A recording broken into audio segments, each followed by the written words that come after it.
Bonjour à tous et ravi d'être avec vous pour cette table ronde qui est consacrée à la pollution plastique. Une pollution qui ne cesse de croître alors que dans le même temps, la gestion, le recyclage et la valorisation des déchets sont à la peine. Le monde produit 2 fois plus de déchets plastiques qu'il y a 20 ans et moins de 10% sont recyclés. On parle bien à l'échelle mondiale. Si on continue dans cette voie, certains disent qu'en 2060, il y aura plus de plastique que de poissons dans les océans. Alors toute la question est de savoir, est-ce qu'on peut encore agir? Comment agir? Comment améliorer le réemploi? Comment améliorer le recyclage, la valorisation des plastiques?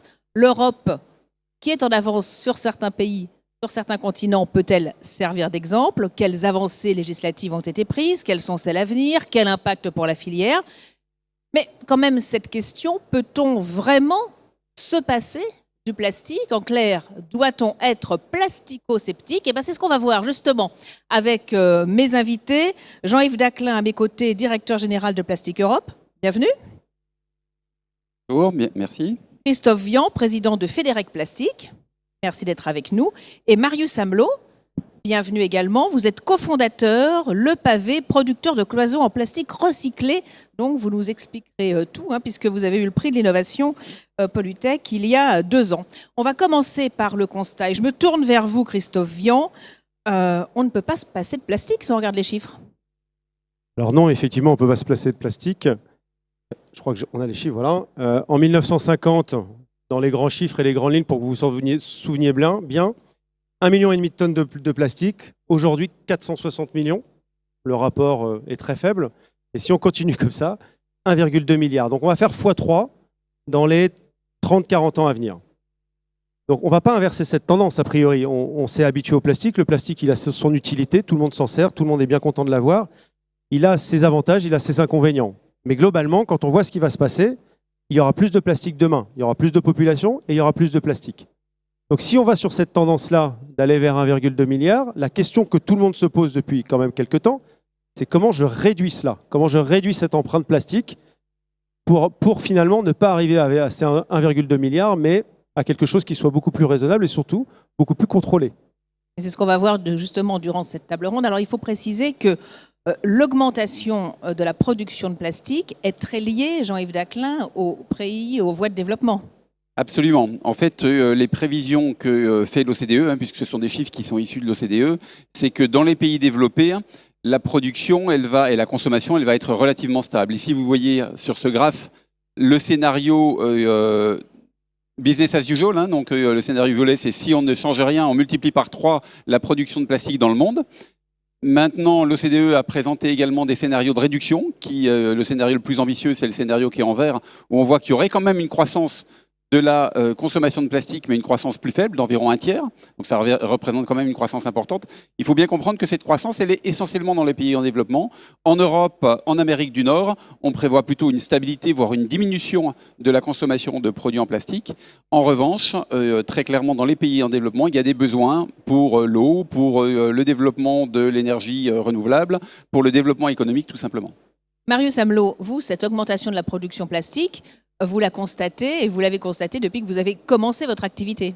Oui, exactement. Donc, Le Pavé, c'est une start-up industrielle qui est spécialisée dans la transformation de déchets, notamment plastiques, en panneaux pour la construction. Ça démarre avec un projet étudiant en 2018.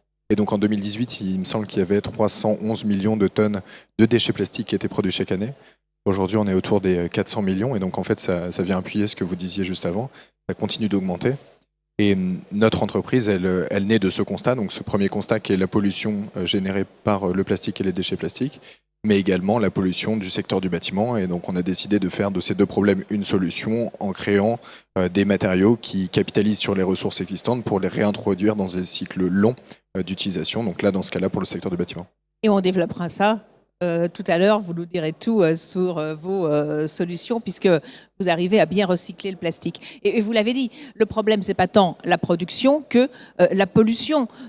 D'où elle vient essentiellement cette pollution plastique? Marius parlait donc du bâtiment, mais il y a d'autres secteurs aussi. On parle beaucoup des emballages. Oui, alors la consommation de plastique, elle est à peu près à 40% dans le secteur de l'emballage, à peu près à 20% dans le secteur de la construction du bâtiment.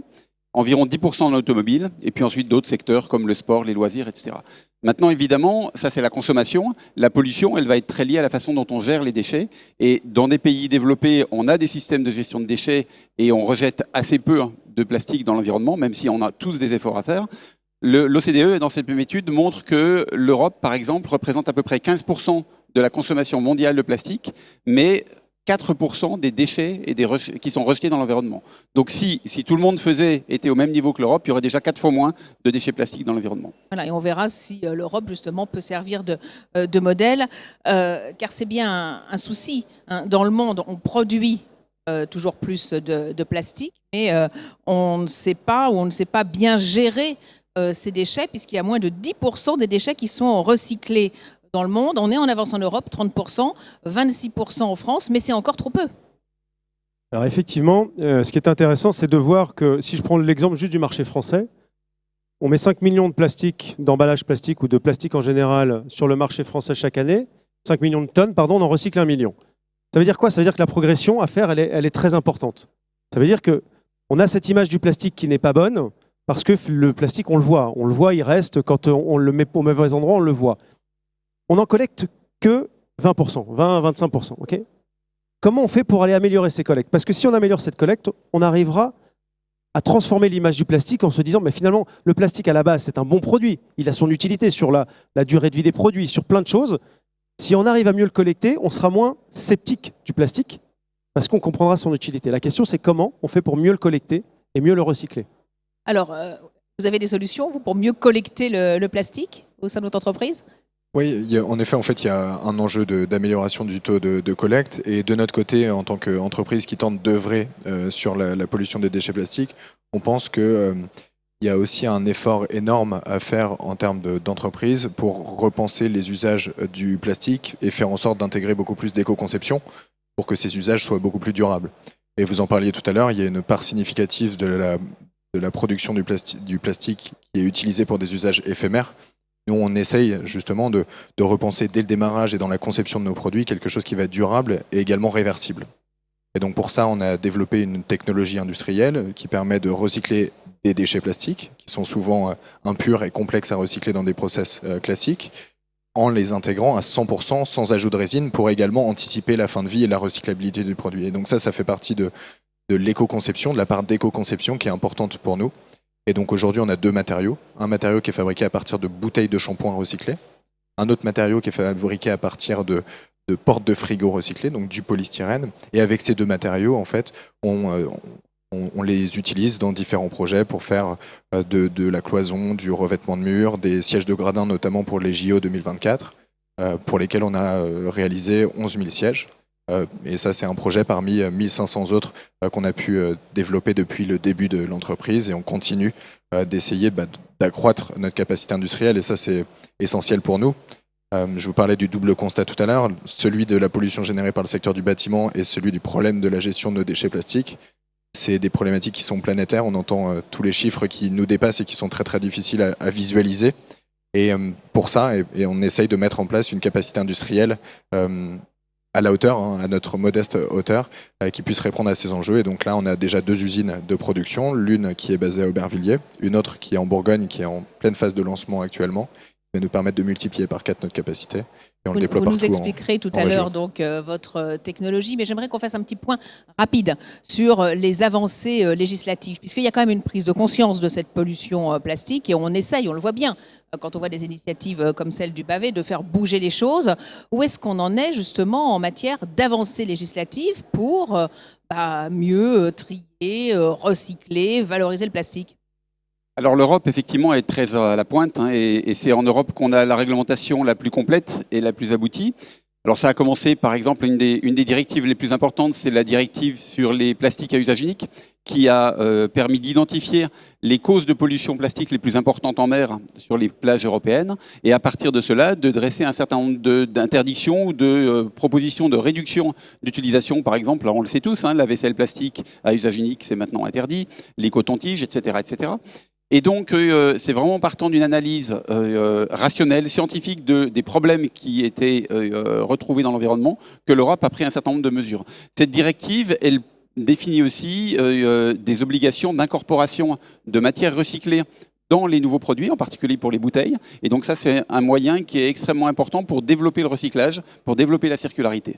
Ça, c'est une première directive. Il y a une autre directive très importante qui est la directive sur les emballages et déchets d'emballage, qui est en train d'être révisée au niveau européen et qui va aussi fixer des objectifs d'incorporation de produits recyclés, certainement dans d'autres catégories d'emballage. Donc l'Europe vraiment est très à la pointe, la France également avec la loi AGEC. Donc on a tout un corpus réglementaire qu'il faut maintenant appliquer, mettre en œuvre et puis certainement aussi transposer dans d'autres régions du monde.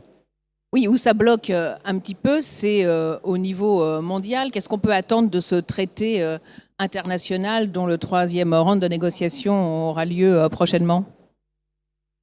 Globalement, l'idée, c'est que le monde entier prenne conscience qu'on peut recycler du plastique et qu'il faut le faire. Il y a quelques méthodes élémentaires pour le faire. Au niveau mondial, c'est de dire, je fixe une ligne. Cette ligne, si vous n'êtes pas capable de la faire vous-même tout seul dans vos États, je vais vous donner une direction. Le principe des directives européennes, c'est le principe de nos pays qui ont beaucoup avancé. On va prendre un exemple qui risque peut-être de tous vous parler. On met souvent la Chine, on dit il y a plein de problèmes avec la Chine, l'Asie, etc. La Chine, en 2018, elle a dit en fait, je vais arrêter d'être la poubelle du monde. Vous allez arrêter de m'envoyer vos plastiques du monde entier. On va arrêter ça, je ferme les frontières à partir de maintenant, c'est terminé. Moi, la Chine, je vais être autonome. Vous allez dans une usine en Chine aujourd'hui qui recycle du plastique, elle est au top de ce qu'on peut faire. C'est vraiment des super usines, elles sont vraiment au top de la modernité. Et il s'est passé quoi? On avait l'habitude, nous, en Europe, d'envoyer un peu de tonnes là-bas qui étaient retriées de façon différente, avec des exigences qui n'étaient pas les nôtres. On a été obligé de changer notre histoire et de se dire, maintenant, en Europe, on va le faire différemment. On va le faire comment? On va construire des usines qui vont être au top, on va aller plus loin, ça va coûter plus cher, très bien, mais il y a une économie qui va se construire autour de ça. Et en fait, dans les chiffres qu'on a, nous, aujourd'hui, dans les données qu'on maîtrise, on sait que depuis 5 ans, donc, eh bien, 50% des déchets produits en France sont recyclés en France. 45% sont recyclés en Europe. Donc 95% de nos déchets plastiques restent en Europe. Et tout ça, ça vient finalement de la Chine qui a dit je ferme mes portes, mais aussi de l'Europe qui a dit je ferme aussi mes frontières. On va arrêter de pouvoir tout envoyer n'importe où, on va le faire un peu mieux.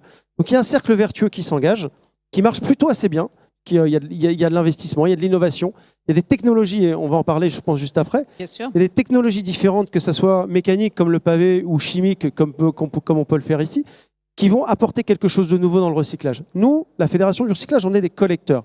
C'est-à-dire que ce n'est pas nous qui fabriquons, ce n'est pas nous qui reprenons. Nous, on prend un produit, un déchet, on essaie de le retransformer en produit. Que ce soit du plastique, du carton, ce qu'on veut, on prend un déchet et on le retransforme en produit pour qu'il puisse être recyclé dans cette économie circulaire.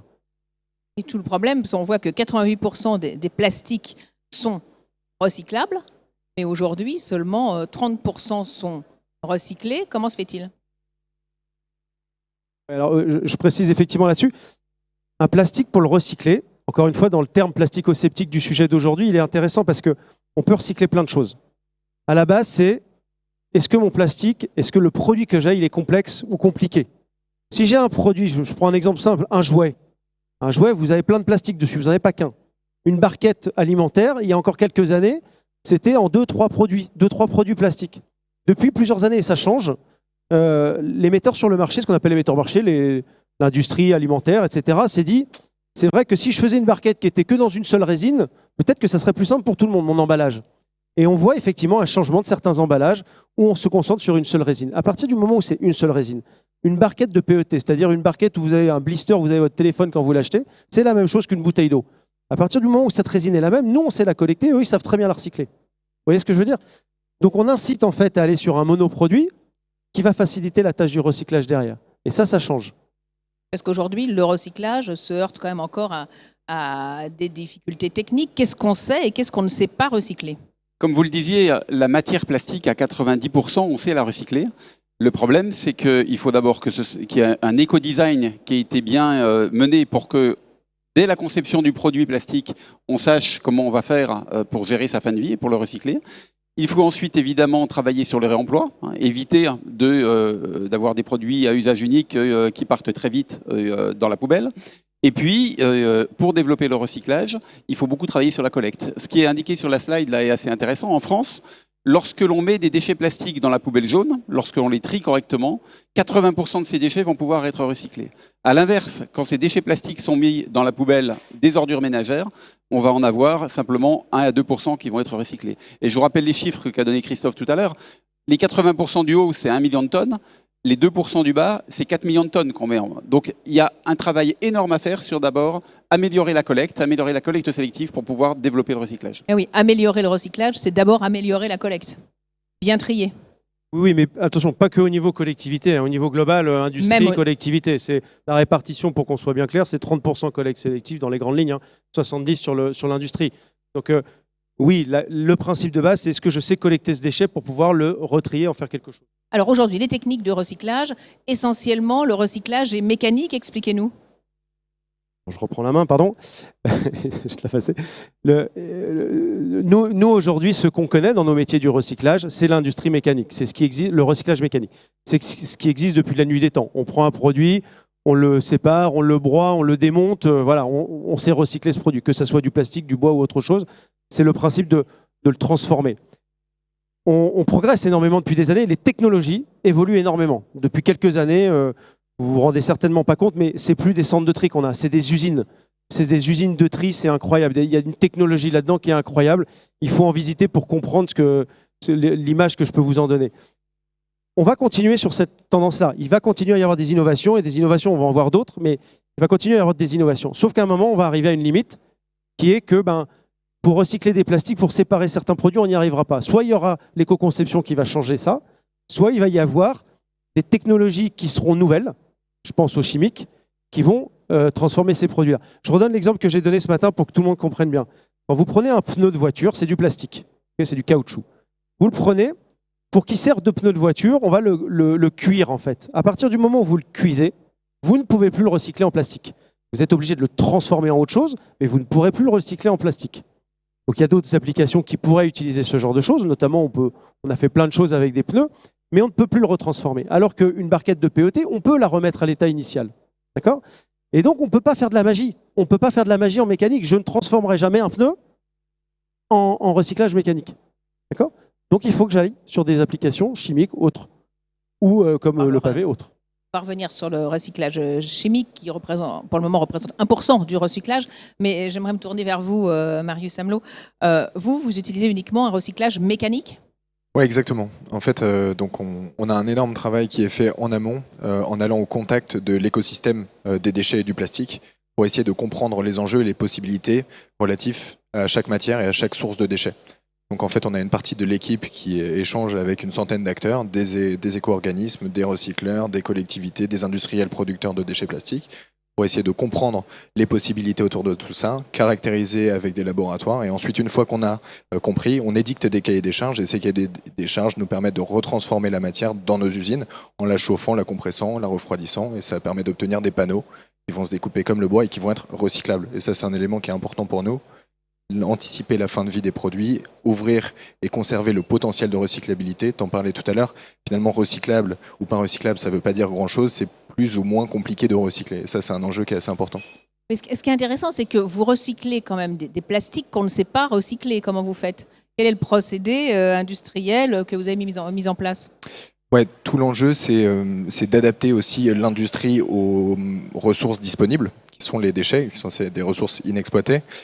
Et donc, en fait, on a supprimé différentes étapes qu'on retrouve habituellement dans la plasturgie pour pouvoir avoir un procédé qui soit beaucoup plus permissif et qui puisse permettre d'incorporer des impuretés qui arrivent et interviennent souvent dans les process de recyclage, parce qu'il y a un des enjeux aussi, t'en parlais tout à l'heure, avec un bond qu'on constate aussi au niveau des performances de recyclage et de toutes les usines qui sont en train de se monter et qui facilitent aussi notre initiative. Mais il y a un gros problème autour de la matière plastique et du déchet plastique, qui est la valeur ajoutée de cette matière, et qui peut être un frein. Et cette valeur, on essaye de la créer justement en rétablissant des performances sur ces déchets et en pensant des procédés industriels qui sont adaptés à cette matière initiale. Oui, parce qu'il y a quand même un problème avec le plastique recyclé, c'est qu'il coûte plus cher que la matière vierge. Est-ce que ça, c'est pas un frein au développement du recyclage ? Historiquement, il s'est surtout développé parce qu'il était un petit peu moins cher, et c'était plutôt un effet effectivement d'économie. parce qu'il y a 20 ans, on ne faisait pas du recyclage pour faire de l'économie circulaire, on faisait du recyclage pour gagner un petit peu d'argent. Mais effectivement, les prix fluctuent beaucoup. Et depuis quelques années, il y a eu beaucoup d'engagement des donneurs d'ordre pour aller vers le développement du recyclage. Alors, cette année, c'est un mauvais exemple parce que ça vient de s'inverser. Mais l'an dernier, par exemple, les prix effectivement du recyclé étaient parfois plus chers que la matière vierge parce qu'il y avait une très forte demande de recyclé. Mais ce qui est clair, c'est que aujourd'hui, on a sans doute développé essentiellement le recyclage mécanique et on pense qu'il y a un potentiel encore énorme, mais au prix aussi d'amélioration de procédés qui vont faire que ça va être plus cher et qui peuvent notamment amener à avoir un prix plus cher que le vierge si on veut arriver à dépolluer correctement les produits, à les décontaminer notamment parce qu'ils ont pu contenir des produits chimiques, ils ont pu avoir été pollués ou contaminés par s'il s'agit d'emballage par exemple, par les produits qu'ils ont contenus. Avant de parler du recyclage chimique, quelles sont les techniques qui sont en développement pour améliorer le recyclage mécanique ? Eh bien, c'est ce que je disais tout à l'heure. Vous avez essentiellement de la technologie trioptique. Enfin, on est quand même dans des métiers qui sont un peu toujours similaires. Ce qui est intéressant, ce sont surtout les innovations. Encore une fois, le pavé est un bon exemple. Il y a plusieurs innovations qui ont lieu à droite à gauche. Mais encore une fois, tout pour aller sur une limite d'une structure qui est mécanique. Vous allez dans un centre de tri, maintenant vous avez des bras qui trient à la place des hommes, vous avez plein de choses qui évoluent comme ça. C'est des investissements qui n'ont plus rien à voir avec ceux d'avant, mais on limite quand même les choses. Et on arrive de plus en plus sur l'idée du recyclage chimique, avec différents types de recyclage chimique. Ça peut être de la dépolymérisation, de l'enzyme, enfin il y a plusieurs technologies, du solvant, plusieurs technologies, et nous on regarde ça en fait comme une promesse qui pourrait dire on pourrait recycler le plastique en plus de ce qui se passe aujourd'hui, mais différemment. C'est-à-dire qu'avec le recyclage chimique, on pourrait recycler aujourd'hui tous les plastiques, même ceux qu'on n'arrive pas à recycler aujourd'hui ? Alors pratiquement oui, il faut toujours être prudent quand on dit tout parce qu'il y a toujours le presque problème. Presque tout, effectivement. Mais il faut bien comprendre que la voie à privilégier, c'est la voie du recyclage mécanique parce que c'est la voie la plus performante, c'est la voie qui existe aujourd'hui, qui est mature. On estime qu'elle peut sans doute se développer encore très fortement et nous on estime qu'à l'horizon 2050, on peut sans doute multiplier par 3 les volumes en Europe de plastique, de déchets plastiques qui sont recyclés mécaniquement. Mais comme le disait Christophe, il y a des limites. Il y a notamment des limites lorsque l'on veut arriver à des plastiques qui soient au contact alimentaire. Parce qu'évidemment, on veut un niveau de propreté, de pureté qui est extrêmement élevé. On sait bien le faire, ça par exemple aujourd'hui sur les bouteilles en PET, où on sait recycler mécaniquement des bouteilles pour arriver à refaire des bouteilles aptes au contact alimentaire. Il y a des développements technologiques également en décontamination pour le polyéthylène, polypropylène qui sont prometteurs et qui permettront sans doute également de décontaminer des produits pour arriver en recyclage mécanique au contact alimentaire. Mais aujourd'hui, ça reste quand même très incertain. Et donc, il y a d'autres technologies qui se développent, des technologies de recyclage chimique qui vont permettre de revenir au niveau de qualité du vierge. Oui, c'est-à-dire qu'il y a beaucoup de recherche et développement pour tout ce qui est recyclage, notamment recyclage chimique, parce qu'on a bien compris que pour le moment, les limites du recyclage chimique, c'est le coût et l'utilisation de produits chimiques, donc l'impact environnemental. Oui, ce sont des procédés qui sont aujourd'hui en démarrage. Alors, il y a plusieurs usines qui ont démarré en Europe de recyclage chimique. Ce n'est pas un procédé, c'est différents procédés adaptés à différentes résines. Ce sont des procédés qui aujourd'hui sont beaucoup plus chers. Typiquement, on a des prix qui peuvent être 2 fois plus chers que la matière vierge, parce que c'est une industrie qui est en développement, en cours d'industrialisation. Pour autant, on pense qu'il y a un potentiel très important également en complément du recyclage mécanique pour aller chercher soit des applications pour lesquelles on n'arrive pas à atteindre le niveau de qualité en recyclage mécanique, soit des déchets qu'on n'arrive pas non plus à recycler en recyclage mécanique parce qu'ils ont été souillés par leur utilisation. Christophe Vian, vous tenez vraiment à une chose, c'est que ce recyclage chimique reste complémentaire du recyclage mécanique. Oui, bien sûr, il est fondamental, puisque l'idée, c'est de faire progresser le taux de collecte et le taux de recyclage des plastiques, c'est pas de le remplacer. On fait un peu plus de 25% aujourd'hui. L'idée, c'est pas de dire demain que du recyclage chimique a coûté plus cher, on fait pareil. C'est pas l'idée. L'idée, c'est de dire, pour que les gens soient convaincus que le recyclage, c'est pas si mauvais que ça, il faut juste que la boucle, elle soit fermée. La boucle, si on veut la fermer, il faut qu'on collecte tout ce qu'on produit. S'il y a un déchet, il faut le ramasser. Donc, ce que nous, on dit, c'est que le recyclage mécanique a ses limites et aura ses limites. Il faut aller trouver quelque chose en complément. Donc, il y a plein de technologies et il faut aller les chercher. Donc, vous y travaillez. On y travaille et j'adore l'exemple du pavé, j'adore l'exemple du recyclage chimique. Il y a plein d'autres exemples que je connais qui sont très bons et qui, j'ai envie de dire, même si c'est qu'une étape de plus, c'est pas forcément la dernière étape, mais même si c'est qu'une étape de plus, c'est toujours une étape de gagner. Et ça, c'est indispensable si on veut tenir l'objectif fixé par Emmanuel Macron, 100% de plastique recyclé en 2025. Autant dire que 2025, c'est demain, c'est réaliste ou pas ? C'est très ambitieux, c'est une façon de dire que c'est pas réaliste, mais c'est clair que 2025, vous savez qu'aujourd'hui en France, on est autour de 25% de déchets plastiques qui sont recyclés. Donc, faut être clair, on n'arrivera pas à 100% en 2025, mais il faut en tout cas, l'objectif, c'est tendre vers 100%. Donc, on va progresser, il faut continuer à progresser et accélérer très fortement en développant toutes les technologies dont on a parlé. Marius Amelot. Oui, je donne à Christophe je qui me va permets rajouter juste autre parce chose. que, Oui, voilà. En fait, il y a 2-3 ans, quand Emmanuel Macron a dit cette phrase, j'étais en réunion avec plein de monde et moi, ça m'a fait sourire. C'est juste pas possible, quoi. Et en fait, j'ai dit ça à un représentant des metteurs sur le marché en disant c'est pas très malin cette phrase, en fait, elle nous en met nous. Et la réponse a été c'est pas tellement l'objectif qui compte, c'est la façon d'y aller. Et en fait, si les donneurs d'ordre publics prennent pas ces décisions d'y aller, on n'arrivera jamais à avancer aussi vite qu'on le fait aujourd'hui. Donc la direction, elle est bonne, en fait. Il faut se fixer des objectifs ambitieux si on veut avancer. Marius Amelot, je me tourne vers vous. Est-ce que les plaques que vous fabriquez à partir de plastique recyclé sont elles-mêmes recyclables et recyclables à l'infini ? L'infini, c'est Oui. toujours compliqué, c'est comme le 100%. C'est difficile d'y arriver. Oui, en fait, on s'inscrit dans une démarche vraiment d'éco-conception. Et au-delà de ça, on parle beaucoup d'innovation technologique de recyclage.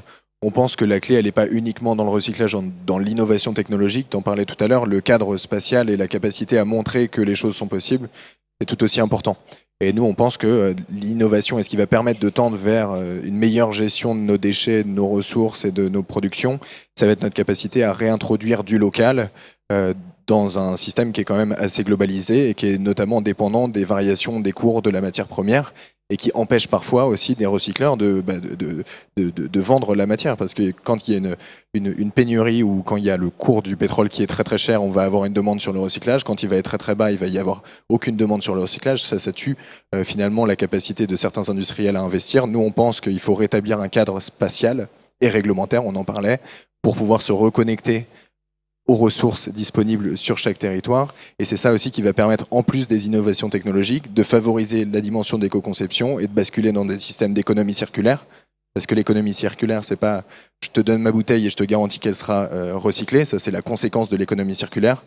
Nous, la manière dont on essaye de pratiquer l'économie circulaire, c'est en collaborant avec nos parties prenantes, de rang 1, de rang 2, de rang 3, jusqu'à boucler la boucle pour essayer d'avoir une vision complète sur les enjeux de l'ensemble de notre chaîne de valeur. Et en ayant cette vision complète, ça nous amène à bosser avec FEDEREC, ça nous amène à bosser avec des collectivités, à essayer de comprendre les stratégies gouvernementales, des éco-organismes, mais également à aller voir, une fois qu'on a bouclé la boucle, les architectes et les personnes qui vont permettre en fait, de créer de la valeur dans ce produit et de nous donner la possibilité ensuite d'investir dans la matière. Et ça, c'est un enjeu qui est important. Aujourd'hui, le plastique et le déchet plastique, il a assez peu de valeur, trop peu de valeur, et on essaie de rétablir de la valeur dans cette matière, qui est une matière qui est quand même relativement performante et qui a un certain nombre d'intérêts.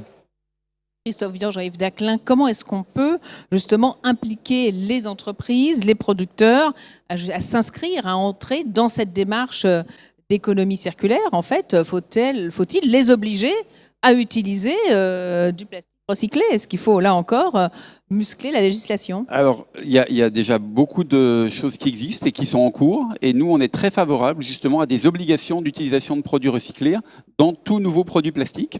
Alors, à calculer évidemment en moyenne, il faut adapter ça aux fonctionnalités du produit. Mais en tout cas, le principe de dire à chaque fois que j'utilise et que je produis un produit plastique, j'ai l'obligation réglementaire, et donc c'est même pas une question financière, c'est une obligation réglementaire de mettre 20, 30, 40% de contenu en recyclé à l'intérieur. C'est une façon de créer le marché, de créer la demande. Et après, évidemment, quand la demande est là, les industriels, ils investissent et ils développent les technologies pour y arriver. Donc on le disait, ça passe par l'éco-conception, des plastiques conçus pour être recyclables, explorer de nouveaux modes de production plastique, et puis surtout ne pas attendre peut-être la législation, mais agir. Alors oui, ça fait longtemps qu'on essaye d'agir. Le problème, c'est qu'on est un peu tous responsables. Et on est tous responsables sans l'être, en fait, puisque c'est jamais moi, c'est l'autre. Donc la question, c'est plus comment on m'oblige un petit peu à y aller. C'est ça, comment inciter les entreprises à aller vers mais les plus d'économie entreprises circulaire. et les particuliers aussi, c'est tout le monde. On les touche au portefeuille. La question, voilà, on va revenir au basique, c'est le portefeuille. Donc nous, ça fait 10 ans qu'on se bat en disant, tant qu'on n'obligera pas les sociétés, les entreprises et les habitants à collecter ou à trier mieux, il ne va pas se passer grand-chose. Donc le taux d'incorporation, je le revendique depuis 2-3 jours, là, on le crie haut et fort, Le taux d'incorporation sur lequel on se bat depuis 10 ans, c'est de dire, à partir du moment où on obligera chaque pièce plastique, chaque pièce de carton, chaque matériau, chaque produit à être construit avec une partie ou reconstruit avec une partie de recyclé dedans, on fera évoluer les choses. Le monde du recyclage, c'est un monde économique. Il faut qu'il trouve son équilibre. S'il ne trouve pas son équilibre, il faut qu'il y ait une incitation publique qui dise en fait, tu ne veux pas aller le chercher, je vais t'obliger à aller le chercher. Tu n'as pas le droit de mettre ton déchet dans la rue, je vais te mettre une poubelle en plus. Je vais t'inciter à le faire. Okay, et si tu ne le fais pas, tu auras une pénalité. Alors, je ne suis pas pour le répressif. Je dis juste que si à un moment, il n'y a pas une prise de conscience de l'ensemble, de dire il faut que je le fasse, ok, on a tous des bonnes idées, on a tous envie que la planète soit sauvée, mais à un moment ou à un autre, il y a un truc qui marche très vite, c'est un petit peu le portefeuille quand même. Alors justement, Désolé, ça nous amène à voir comment on peut améliorer le système des REP. Un système qui existe depuis longtemps. En France, ça fait 30 ans que la REP sur les emballages ménagers existe. C'est un système qui permet véritablement de générer des financements qui sont bien orientés vers le développement de l'économie circulaire. En France, sur la REP des emballages ménagers, simplement celle-là, c'est plus d'1 milliard d'euros qui sont déjà gérés aujourd'hui par les éco-organismes et qui sont ensuite redistribués aux collectivités principalement pour financer la collecte, le tri et le recyclage des plastiques. On est très favorable à développer ce type de système, bien sûr en Europe. Alors en France, en 2025, on aura, je crois, 25 REP, donc qui couvriront à peu près tous les déchets plastiques possibles. Mais c'est un système qu'il faut aussi développer en dehors d'Europe, et notamment dans les pays en développement qui n'ont pas d'infrastructure de gestion de déchets et pour lesquels c'est un moyen de financer ces infrastructures. Donc l'idée d'exporter, si possible, ces REP. Alors on a vu qu'on pouvait prendre des mesures peut-être un peu coercitives. Il y a aussi des mesures incitatives. Marius, est-ce que vous avez été, par exemple, aidé? Est-ce que vous avez eu suffisamment d'aide pour développer votre procédé? Ouais, donc on est parti en 2018 avec une idée. Et donc on a été voir le monde de la plasturgie en demandant à ces plasturgistes de nous produire les panneaux et de savoir s'ils étaient en capacité de le faire. La réponse, elle a été unanime. On a fait un peu le tour des popotes, 200 personnes. Ils nous ont tous dit que c'était très compliqué de répondre à notre cahier des charges. Notre cahier des charges, il était double. Le premier point, c'était d'incorporer 100% de matière sans ajouter de résine ou de matière vierge, donc matière issue de déchets. Le deuxième, c'était de jouer avec l'esthétique de la matière pour pouvoir donner la possibilité aux utilisateurs de comprendre tous les efforts nécessaires qui ont été faits entre la collecte, le tri, le broyage, le lavage, la granulation de la matière, qui ont permis d'arriver avec ce panneau, et ça c'est important. Ça permet de faire évoluer les paradigmes et d'influer non pas que sur l'impact environnemental direct avec le CO2, mais de créer cet attachement au produit, ce sens qui permet aussi d'aller beaucoup plus loin. Une fois que j'ai dit ça, on n'avait pas d'industriel pour nous remplir ce cahier des charges. Et donc, il a fallu qu'on réinvente ce procédé. Donc, on est passé par différentes phases d'itération et on a été notamment aidé par la BPI, l'ADEME, la région Île-de-France, qui ont permis aussi de prendre des risques. Et ça, c'est important. Aujourd'hui, on est dans l'expérimentation et ça nous a permis d'être assez dynamique dans notre développement. En seulement 5 ans, aujourd'hui, on a 2 usines et tout en ayant la possibilité d'innover. Et donc, on voit que la politique et l'incitativité, elle va aussi dans le sens d'initiatives comme la nôtre, de relocalisation, de développement industriel, d'incorporation et de réduction des déchets non gérés. Alors là, il a compris qu'on voulait éradiquer la pollution plastique. J'ai bien dit la pollution plastique, je n'ai pas dit le plastique, mais justement, ça ne passe pas forcément par moins de production de plastique. D'ailleurs, peut-on se passer complètement du plastique? Est-ce qu'il y a des secteurs dans lesquels supprimer le plastique n'est pas envisageable? Alors on le voit, il y en a partout autour de nous, dans le micro, dans nos téléphones, dans tous les objets de la vie quotidienne. Donc imaginez un monde sans aucun plastique, ce serait un monde d'il y a un siècle. Donc ça, on peut l'imaginer. Mais c'est sans doute difficile de convaincre l'ensemble des citoyens de la Terre de revenir un siècle en arrière. En revanche, ce qui est clair, c'est qu'on peut imaginer, il faut qu'on aille vers un monde sans pollution plastique, où on va éradiquer la pollution. Et pour cela, il faut travailler d'abord sur la réduction des usages. C'est vraiment la stratégie 3R, c'est réduire. Donc, se poser la question à chaque fois qu'on utilise des matériaux, mais c'est vrai pour le plastique comme pour les plastiques comme pour d'autres matériaux, c'est vrai pour toutes les ressources de la planète. Comment peut-on faire pour en utiliser le moins possible, pour éviter les utilisations qui ne sont pas indispensables, pour éventuellement substituer lorsqu'on s'est démontré que le produit par lequel on le remplace est meilleur d'un point de vue environnemental. Donc ça, c'est vraiment la réduction avec l'éco-design, l'éco-conception dont on a parlé aussi. Réduire, et ça c'est quelque chose que fait l'industrie depuis très longtemps, réduire la quantité de matière nécessaire pour avoir la même fonction. Ensuite, il y a bien sûr le réemploi dont on a parlé aussi, réemployer au maximum, éviter l'usage unique, arriver à transférer le plus possible d'applications en usage unique vers des applications réemployables, et puis ensuite recycler afin de s'assurer que ce qui doit devenir un déchet, on ne le retrouvera pas dans l'environnement, mais on va le recycler et lui donner une deuxième vie. Christophe Vian, sur ce point, parce que finalement, on s'aperçoit aussi que les solutions de remplacement au plastique ne sont pas toujours meilleures. On prend l'exemple des sacs en maïs, par exemple. En fait, à développer des produits pour remplacer, on ne trouve pas forcément les meilleures solutions. Néanmoins, je dis que je maintiens que depuis des années, il y a vraiment des progrès qui ont été faits, que ce soit sur l'emballage plastique comme sur l'emballage de substitution. Vous voyez aujourd'hui plein d'emballages qui sont plutôt passés sur le carton, qui sont passés sur d'autres choses. Bon, personnellement, j'ai effectivement un avis un peu réservé sur certains plastiques de remplacement qui... En fait, il faut comprendre le message. Aujourd'hui, on va rester sur l'emballage. Aujourd'hui, on vous a dit maintenant partout en France, on a l'extension des consignes de tri, donc vous mettez tous vos plastiques dans le bac jaune. Vous ne vous posez plus la question, mettez tous vos plastiques dans le bac jaune. Si je prends un plastique biodégradable, moi je suis un habitant, on m'a dit de mettre mon plastique dans le bac jaune, donc je le mets dans le bac jaune. Sauf que votre plastique biodégradable, quand il va arriver dans le bac jaune, il va finir à la poubelle. Parce que les solutions de tri ne sont pas faites pour aller trier un sac biodégradable. Il faudrait qu'il soit dans un circuit de compost. Sauf que si vous le mettez dans un circuit de compost, il va vraiment falloir le collecter. S'il y en a trop, ça va moins bien marcher. Donc voilà, il peut y avoir des solutions, mais encore une fois, on est dans le bon sens. On est dans le sens d'essayer de chercher des solutions, ça c'est bien. Il y en a qui vont marcher, il y en a d'autres qui ne marcheront pas. Alors, question peut-être un peu naïve avant de passer aux questions de la salle. Est-ce qu'on peut tendre vers un monde vers zéro pollution plastique? Est-ce qu'on peut imaginer une industrie totalement circulaire et qui émette zéro émission de...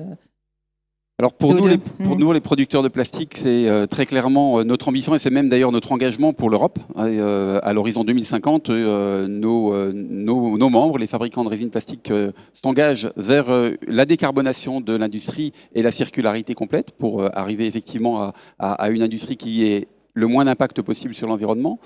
C'est clair que pour le transposer au niveau mondial, la marche est un peu plus haute, mais très clairement, le traité sur la pollution plastique va aller dans ce sens-là et dans le sens de définir des règles au niveau mondial contraignantes pour pouvoir réduire cet impact au maximum. Et le rapport de l'OCDE, d'ailleurs, considère qu'à l'horizon, il regarde en 2060, mais on pourrait pratiquement éradiquer la pollution plastique à cet horizon-là. Quelque chose à ajouter ou on passe aux questions-réponses de la salle ? Alors, je ne serais peut-être pas aussi ambitieux que Jean-Yves, mais néanmoins, je suis d'accord sur la direction. Et j'aime en fait, pour moi, le résumé de cette conférence, c'est le problème, c'est pas forcément le plastique, c'est la pollution plastique que vous voyez tous les jours. Un plastique, ça met beaucoup plus de temps à se dégrader qu'un carton ou autre chose. La question, c'est pourquoi on le retrouve dans le milieu naturel et pas dans un circuit de collecte et d'emballage. S'il était dans le bon circuit de collecte, on n'aurait pas de problème avec les plastiques. On sait les traiter. La question, c'est pourquoi il n'est pas dans le circuit de collecte. Donc, ça passe par la responsabilisation de tout le monde, de tous. On est tous concernés. Un petit mot rapidement. Oui, et pour poursuivre, pour nous, au-delà de la collecte, ça passe aussi par la capacité des entreprises à repenser leurs produits pour que l'usage du plastique soit beaucoup plus cohérent. Et nous, on rêve d'un monde où on n'a plus de matière pour produire les deux matériaux dont je parlais tout à l'heure. Et on essaye aussi de se structurer pour répondre à la problématique des déchets en général. Et en fait, le plastique, quand on dit plastique, on pense souvent à déchets, parce que c'est devenu quasiment l'archétype du déchet, parce qu'il est persistant, il est durable, il s'est retrouvé dans l'ensemble de notre environnement. Et ça pose des questions beaucoup plus larges de la capacité des entreprises à vraiment opter pour des dynamiques d'économie circulaire qui seront capables de valoriser aujourd'hui du déchet, demain peut-être autre chose, des déchets plastiques et d'autres produits. Et c'est ce pour quoi on travaille et c'est ce qui nous motive. Ouais. Merci à tous les trois. On pourrait poursuivre ces échanges encore de longues heures, mais on va se tourner vers la salle. Voilà ce qu'on pouvait rapidement vous dire concernant cette pollution plastique. Sur ce thème, doit-on être plastico-sceptique? On a déjà apporté des éléments de réponse. Maintenant, c'est à vous. On attend bien sûr vos questions.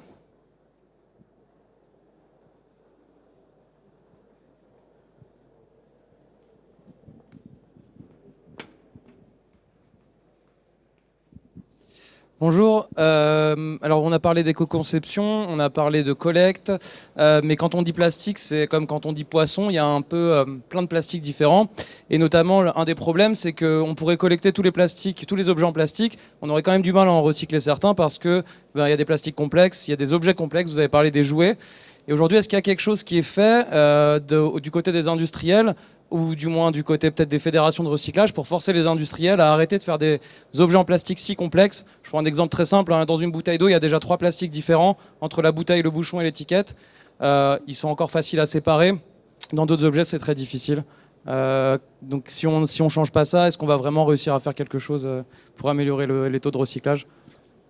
Je vous rejoins à 1000%, on est tout à fait d'accord, hein. C'est les politiques qu'on a depuis des années et des années. Quand je parlais du taux d'incorporation tout à l'heure, c'est une des réponses. Quand je dis qu'aujourd'hui les metteurs sur le marché depuis 4 ans ont été un peu imposés par la législation de dire vous allez arrêter de nous faire des plastiques complexes parce qu'on ne sait pas les recycler, on a enfin écouté ce que nous disait le monde de la récupération, donc ça serait bien que vous veniez voir. Et depuis 4-5 ans, on a des metteurs sur le marché qui viennent nous voir en disant est-ce que mon emballage, là si je le mets sur le marché, ça va aller ? Et on les regarde, ça fait 10 ans qu'on vous dit qu'on veut faire partie de vos comités d'éco-conception. Enfin, vous nous posez la question. Il y a un peu des phases ascendantes et descendantes dans toute cette histoire. C'est vrai qu'il y a des moments où c'est un peu vertueux, des moments où ça l'est un peu moins. Il y a une question d'économie dans tout ça, encore une fois. Mais globalement, on va plutôt sur la bonne tendance. On a des résines qui en remplacent d'autres, des résines qui sont abandonnées. Et maintenant, pour les plastiques complexes, quand on ne peut pas faire autrement, la question c'est comment peut-on les séparer à un moment ou à un autre ? Soit au départ, alors, soit d'abord on en fait du réemploi, soit on essaie de les recycler en essayant de dire à un endroit je peux les séparer au départ, soit, et c'est là que je vous disais tout à l'heure, nous on va atteindre nos limites dans le recyclage mécanique et on attend des grandes promesses du recyclage chimique qui potentiellement, dans l'idée, en tout cas dans la vision qu'on peut avoir du recyclage chimique, de pouvoir peut-être traiter ces produits-là. Mais je reviens sur ce que vous dites au départ, la question c'est comment j'évite de faire un plastique complexe ? Dans une voiture, vous avez plusieurs plastiques, ça va être dur de les faire tous en PET, vous voyez ? Donc à un moment ou à un autre, on aura toujours des problèmes comme ça. Une autre question, je crois qu'il y avait une question à droite, voilà. Monsieur, j'ai oublié, pardon, oui. Je peux rajouter juste une chose. Il y a des malus hein, quand même, attention, je pense que si Théo est là, il est bien au courant. Si Théo met des malus sur des produits notamment d'emballage qui sont mal éco-conçus. Je prends un exemple, j'en parlais tout à l'heure avec quelqu'un de chez Citeo. Un plastique noir aujourd'hui qui aura du mal à être reconnu dans nos technologies va être pénalisé. Donc il paiera 2 fois, 3 fois son éco-contribution. Donc encore une fois, je le disais tout à l'heure, quand on force un peu, ça marche un peu mieux. Allez, on va passer, on n'a plus le temps que pour 2 questions. Donc, une question ici, je pense après une question là-bas, monsieur qui avait levé la main depuis un petit bout de temps déjà. Des questions courtes et réponses courtes. Bonjour. Bonjour, vous parliez effectivement le fait d'avoir des matériaux en plastique recyclé pouvait être plus cher. Quid de l'acceptation du marché ? D'avoir des prix plus hauts, en fait, comment ça se passe ? C'est bien pour ça que nous, on plaide depuis plusieurs années pour des obligations réglementaires. Si c'est dans la loi, si c'est une obligation, peu importe que ce soit plus cher. À la fin, évidemment, ça va être un petit peu plus cher pour le consommateur, mais vous savez, le prix de l'emballage, par exemple, pour le cas, ou le prix de façon générale des produits plastiques par rapport à l'ensemble des produits, il est assez limité. Et donc, une petite augmentation de quelques pourcents, ça ne va pas être très significatif pour le consommateur. Par contre, ça peut permettre effectivement de développer de nouvelles technologies. Monsieur, qui oui, porter peut-on garder l'espoir de récupérer et voire de recycler tous les plastiques qui se promènent dans la nature ? Alors, peut-on recycler tous les plastiques qui promènent dans la nature ? Ceux qui sont déjà au fond de la mer, malheureusement, on n'ira pas les chercher. Il y a des entreprises et des startups qui essaient de récupérer les plastiques qui flottent à la surface des océans. C'est toujours bien d'en enlever une partie, mais c'est vraiment la face visible de l'iceberg. Mais il y en a beaucoup plus qui sont à l'intérieur, et ceux-là, on n'ira pas. On n'a pas de technologie, on ne peut pas imaginer de technologie aujourd'hui, en tout cas, qui permette de les récupérer. Par contre, ce qu'il faut évidemment, c'est fermer le robinet de la pollution et faire en sorte qu'on n'en déverse plus dans l'océan. Allez, 2 minutes, il nous reste le temps pour une dernière question. Non, on me dit qu'il ne reste pas de temps. Bon, alors, c'est pas grave, désolé. Merci à tous les 3 pour ces échanges passionnants. Merci à vous tous de nous avoir suivis.